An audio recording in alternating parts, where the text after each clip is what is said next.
Hi all. Welcome back to the preview of India versus Pakistan in Champions Trophy, game number 5. It will be on tomorrow. We are recording this on Saturday afternoon. So overall, Pranav is here with me. Pakistan coming off a loss against New Zealand in the first game of the tournament, and India surviving a tricky chase against Bangladesh last 2 days back. So overall, it was Pakistan for Pakistan. It will be a do or die kind of a match, and for India, they will be a bit high on confidence, going into this game in UAE.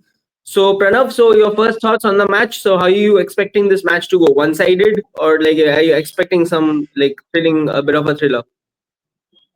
No, I think India Pakistan is always thrilling. When it comes to the contest, it's been an age-old rivalry.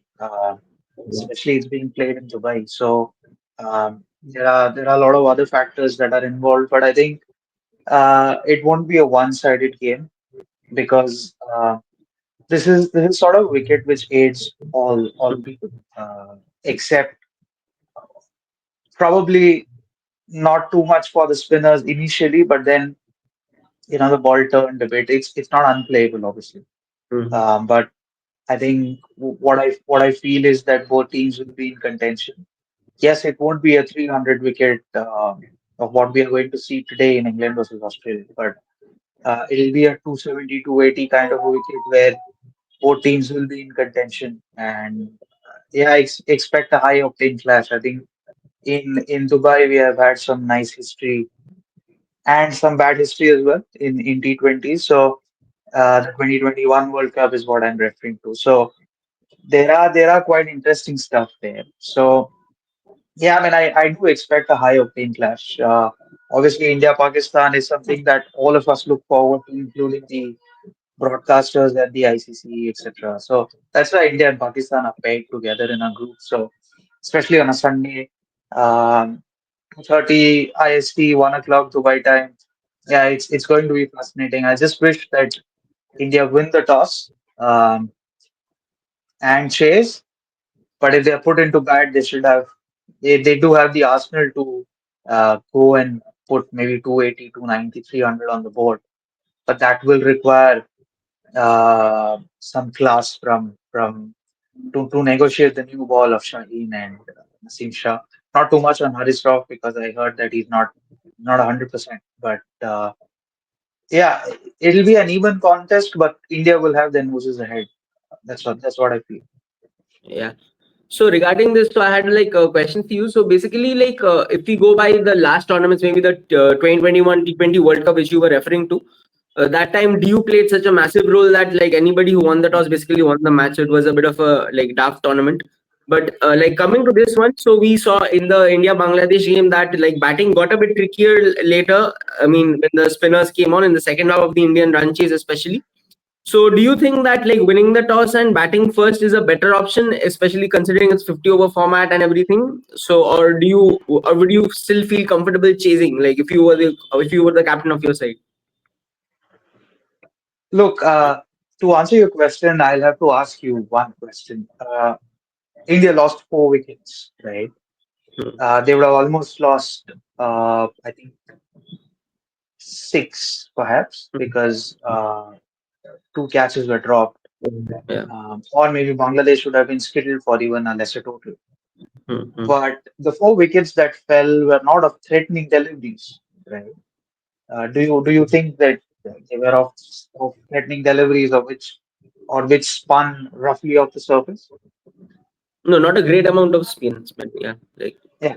So that's exactly what happens in Dubai, right? Because even if you have followed the ILT20, which I have, and the games in Dubai have actually gone on to be very chasing friendly. And one very interesting stat in Dubai is in the last 10 years, or in the last history of ODI cricket in Dubai, only 4 times 300 plus has been scored. And teams chasing have won actually 60% of the games in the last 10 one-day internationals. That's 6 out of 10 games.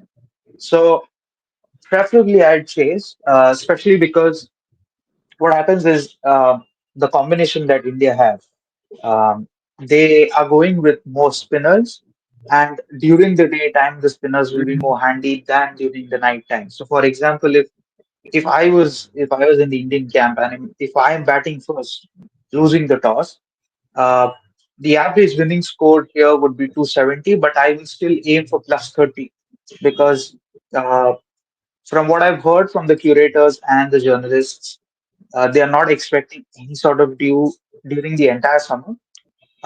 They have those repellents for dew, which is used in the IPL as well. So there's not been much amount of dew. But having said that, I think with this Pakistan lineup, there's a lot of unpredictability, and you can't be 100% sure of what's coming your way. Sometime they'll be 22 for 2 in 10 overs, or in the other facet of the tournament, they'll be 100 for 2 in 25 overs. So, with that sort of unpredictability, I would not take a lot of risk. But my strength as an Indian team is bowling, because I am a strong believer that batters win your games, bowlers win your tournaments, and the way Shami bowled, the way Harshit Rana bowled, um, the way Aksar and the other two spinners bowled, Kuldeep was exceptional, even though he didn't get wickets. Uh, I will still bowl first. I will try and restrict Pakistan to under 240, because if you score anything under 260, it's very difficult to actually defend in Dubai. It's not a lush green outfield, but under lights, it's just kids on better, and that's what you saw when India was 60 for 1 in 10 overs against Bangladesh. Obviously, credit to Rohit Sharma for batting that way, but I think that's what I'll do. I'll win the toss and bowl first. Yeah, that's a decent shout. So, like coming to the like team compositions, so let's start off with Pakistan. So, like they lost the first match, so maybe they could have played another spinner. You feel like, do you feel like more spinners in their side, or how do you how do you see the composition of their side with the current lineup? Like, what changes do you have in mind? I think in terms of Pakistan, the first thing that they need to do is break the opening pair. And I am referring to Babar Azam, and I'm not referring to Fakhar Zaman because Fakhar has been ruled out of the tournament. Um, Imam Mullah replaces him. So Imam opens with Babar, then that will be again a very slowish start. If I was in the Pakistan camp, I would have opened with Usman Khan. Um he's a backup wicket keeper. I'll not care about his wicket at all because I'd go it this way. I'd go Usman Khan, Saud Shakil, Babar at three, Aga Salman at four, and Rizwan at five. So you basically don't have to allow Rizwan and Babar to bat together because that will end up. And I mean, how do I put it? It's simply that they end up taking too many balls to settle down. So, if you refer back to Pakistan's first one day, the first opening game of the tournament, uh, they had played 60 dot balls in the first, Hmm. 15 overs. Right. Hmm. So, I think there's no bigger crime than that in one day international, especially in modern day cricket, because when you're chasing 320, you can't be 22 for one in 10 overs. True. Even in that case, if you're 22 for one in 10 overs, maybe you could try and disrupt the rhythm. Probably, they still ended up scoring 260. So, if they had sent maybe Kushal Shah ahead of Rizwan at number three, Hmm. maybe disrupt the rhythm of Rook and I think Matt Henry it was. So if you disrupt their openings well, so you have to be proactive in terms of how you're thinking as a team, right? And that's what Pakistan misses a lot, even in terms of their bowling, because when Abrar picked their first wicket, um, they tried to skim out a few overs from Khushal Shah and Aga Salman, which is a wrong move in my opinion, because that allows the other batters to settle down, right? But when you got Williamson and Conway back to back, they again did not went ahead and attacked, but they tried and skimmed a few overs of Khushal Shah. Um, yeah, I mean, if I was Pakistan, I'd add Usman Khan and Fahim Ashraf, in whose place I probably don't know, because the way Harshit Rana bowled in Dubai, I think it's more ideal that they play another pacer there. Another spinner, maybe I'll bowl Aga Salman a little more because I think he's a very thinking bowler. He's someone who can give you those 5 6 overs right away, and that'll help Pakistan's case. Yeah, I mean, I think like Pakistan, the main has concern has to be their like batting at the top of the order, especially with Fakhar Zaman out. I mean, that's a weakness area for them. So overall, like, even the bowling, if I see so, like they leak a lot of runs at the death. I mean, they are not renowned death bowlers. I feel yeah, Shaheen Afridi with a new ball can pick up a few early wickets and that can set up the game for them. But like if they don't pick up early wickets, I see this bowling lineup struggling at the like, back end. They are not a team who contains very nicely. I mean, they are more of a wicket taking, aggressive kind of bowling attack, beat anyone, Naseem Shah and anyone. So I think that's an area as well. How do you like pace out a bowling innings from a 50 over point of view? I mean, that's also maybe what Pakistan can like look at work on. So now coming to India, so do you change the winning combination? Do you any changes or you go in with the same side? I will bring Harshdeep Singh for Harshit Rana because Okay. uh, how much ever said and done, I don't think Pakistan will change their combination. They'll Hmm. simply replace Fakhar with Imam Ulhaq. And Imam Fakhar and sorry, Imam Babar and Rizwan have a big problem versus left-arm That's bowlers. Stark has taken Babar around, I think, what 5 6 times off late. So yeah, I'll bring in that left-arm angle because initially there will be a hint of seam movement even if you're bowling second. So I'd rather bring Arshdeep and boost my death bowling because from 36 for 5, if you're allowing a team to get to 228, then Hmm. there is a problem. And I think I want to address that problem by getting in someone like Arshdeep Singh because he's been picking up wickets, he's been doing well, and that also allows a confidence for the spinners like Kuldeep to actually go out a little more aggressive because you have someone like Arshdeep and Shami to pull things back if you are leaking runs. And I think that's where Arshdeep is making a lot of difference, and Arshdeep has to play. Otherwise, I don't see a lot of changes in the side. That's the only change that will make because of the matchup that is there for Babar and others. And Arshdeep is a far more potent bowler in the death overs because I remember the question being asked to Rohit around Mohammad Siraj, where he mentioned that Arshdeep was preferred over Siraj because of death bowling, but then eventually they don't play him. So I'd bring back Arshdeep for Harshit and then bring back again Harshit for Arshdeep versus New Zealand because um, you can trouble New Zealand with bounce, even though they do play on bouncy decks, but you can't trouble Pakistan with bounce a lot because they do play bounce quite well. So yeah, I'll bring back Arshdeep for that sort of seed moment. Hmm. Fair enough. So overall, like looking at the whole matchup, like 50 over 50 over, so like both sides. So who do you think like have the India definitely I feel has the upper hand, but do you feel Pakistan can do a full Pakistan and like get some life back into the tournament? No. Yeah. I don't think so because in my prediction, Pakistan were the first team to be eliminated of the tournament, and I think that will happen tomorrow because of the timid cricket approach that they have towards one day international, towards white ball cricket especially. Because what happens is that they have not evolved in terms of modern day cricket, especially in one day internationals. We talk a lot about how one day internationals get boring, one day internationals get very ineffective, but the approach that they've shown in one day internationals of late has been very disappointing because even if you look at yesterday's game, for example, the way Afghanistan pulled things back, you know, that sort of intent is what missing in terms of Pakistan. I'm not saying that Afghanistan did really well, but after Rickleton's stun, South Africa were cruising towards 350.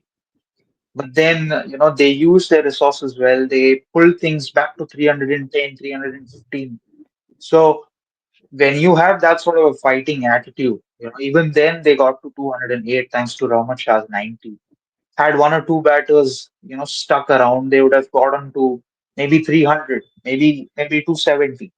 So that sort of intent is what missing in Pakistan's cricket. And I think irrespective of what happens tomorrow, unless and until Pakistan rethink their structure about white ball cricket, because in red ball cricket they have broken their home pitches to make it spin friendly to get results their way. But in one day cricket, if you're not backing your uh, players to do a job, if you're not communicating, but you're sticking to reputations, then it becomes a very big problem. Because I've I've never understood the reason behind Babar opening the batting, and I'll never understand that because he's a class number three batsman. Uh, I have full admiration for Babar's innings and achievements and records uh, all through his career. But the problem is that if there is someone who's playing at 50 strike rate in a one day international game that has evolved so much, then it's a problem. And you probably need to address the elephant in the room. It's high time that we've been talking that about that in our test squad in India. Right? So uh, I think Pakistan's cricket is what is declining, and it's been the case since a very long time. 2024 World Cup they lost to USA because of their timid approach. Again, they are not ready to accept the fact that the elephants in the room are not actually performing, and you need to get rid of them, or you need to move on from them, or give them a message that go back, to us. This is what we need. I'm very surprised that they have not picked up Shadab Khan. Um, why I don't know, because yes, Shadab is going through a lean patch, but it is something that they could work on. It's not something that um, cannot be worked upon. So there are little things that is very disappointing. So I think Pakistan's tournament should come to curtains tomorrow. Very unfortunate that a host cannot make it, but I think if that happens and their cricket improves, then nothing like it. So I think yeah, India has their noses above, probably go in by 55-45 age. Yeah, I think India see. I can see India cruising, not cruising through, but I can see India go through to the semis, and make it nice. Good practice game for second March against New Zealand. Even if they end up losing, it doesn't matter. They're still playing Dubai. So yeah, I see India winning, but not very comfortably. But that should do. Yeah. I mean, so over, I think this time Ayub is a big miss for Pakistan, especially at the top. So like he had some decent knocks Even in South then, Africa. Yeah. even then, it would have not fixed their problem, right? Because Yeah. the main problem that in Pakistan cricket is Pakistan cricket, and you know they have had stalwarts like Wasim Akram, Inzamam ul Haq, Saklim Mushnaq.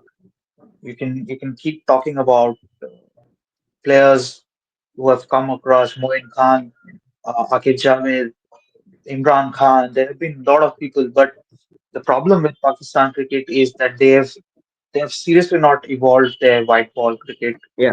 Um, the amount of talent that is there in Pakistan is undoubtedly very high. I rate Mohammad Huraira very highly. I rate Kamran Ghulam very highly. But the way these players are treated is actually very pathetic, because I know, I'm sitting here in India and analyzing Pakistan cricket. It's very different what happens there, but the domestic structure is very poor. The only tournament that happens in white ball is PSL, and I don't know if there are other cups happening. I've heard there's a Champions Cup that's been brought back. Yes, they are working around it, but I think uh, they still yet to evolve in terms of white ball cricket. They win one or two games here and there. They spring a few surprises. Even the emerging cup, they sent somebody like Tayyab Tahir, who's 30, who's 31, and when you're sending someone like that, I understand it's about recognizing upcoming talent, but upcoming talent is something who play, or people who play under 19, under 23. You send them uh, as an emerging talent, you groom them, but that's not happening in Pakistan. It's just going backwards, and that's very disappointing, because the administration that they have had before, there's not a lot of sync between the administration and the coaches and the management. You've heard a lot from Gary Kirsten and Jason Gillespie. Uh, so yeah, I overall I think it's a mess, and I think that mess deserves to be cleaned. If it's at the expense of host losing out on a tournament, nothing like that for Pakistan cricket because I really like the cricket. I follow PSL at times. It's been very entertaining, but I think more than entertainment, the cricket should hold more value. And I think the decline is very disheartening to see, but it is what it is. Yeah. So I mean, yeah, nicely put. So I think Pakistan has the issues. It's more of a chaos out there. Like it needs to be channelized in a proper directions is what we get out of it. So like I think that's all what we had for today. So coming to tomorrow's like match, I feel the only way Pakistan maybe can like put India under a bit of pressure is put India into bat first and pick up 2 3 quick wickets, say under 30 40 runs. Then the Indian middle order might be under a bit of a pressure. So apart from that, I don't see any other way maybe Pakistan can win. But anyways, let's wait for the match tomorrow. So I guess like the viewers, let us know your thoughts on tomorrow's game. So, would you prefer to bat first, like bowl second? So whatever you want to do. So like, and your team compositions, like does Varun Chakravarti get a game in for your in your opinion, or do you play him? You wait for him.